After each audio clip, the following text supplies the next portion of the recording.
नमस्कार.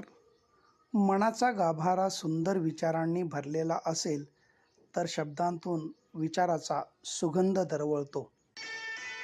माती, दगड, काष्ट, प्लॅस्टिक, धातू अशा कोणत्याही माध्यमात मूर्ती बनवली तरी त्या मूर्तीप्रती आपला भाव किती आत्मीयतेचा आहे यावर त्याची किंमत अवलंबून असते.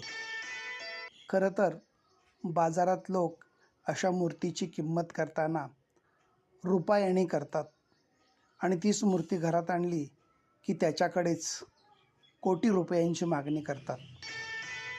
अंधार असतो मनात आणि दिवा लावतात देवळात.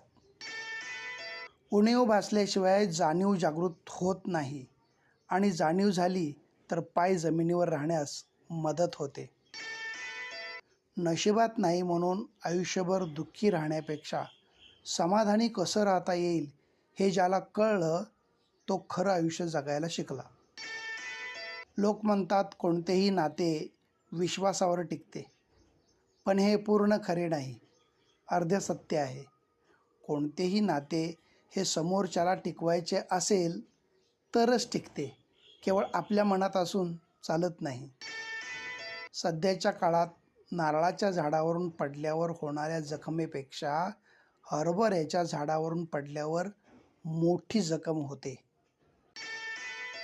जेव्हा मन कमकुवत असतं तेव्हा परिस्थिती धोका निर्माण करते आणि जेव्हा मन संतुलित असतं तेव्हा परिस्थिती आव्हान निर्माण करते. जेव्हा मन मजबूत असतं तेव्हा परिस्थिती संधी निर्माण करते.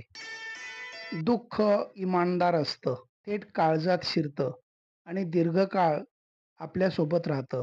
सुख मात्र वाफेसारखं घडीभर रेंगाळतं आणि बघता बघता उडून जातं. प्रकृतीने माणसांसमोर अगदी शेवटच्या क्षणापर्यंत दोनच मार्ग ठेवले आहेत. एक तर देऊन जा, नाहीतर सोडून जा. कारण मिळवलेली धनसंपत्ती सोबत घेऊन जाण्याची कोणतीही व्यवस्था आजपर्यंत निसर्गात तयार झालेली नाही. दगडाचं काळीज असलेल्या माणसांवर जीव लावण्यापेक्षा स्वतःच्या काळजावर दगड ठेवून जगायला शिका. माणसाला आयुष्यात दुःखापेक्षा सुख जास्त असतं, पण माणसाला आकाशातल्या चंद्रापेक्षा चमकणाऱ्या दिव्यांमध्ये जास्त मोह असतो. धन्यवाद.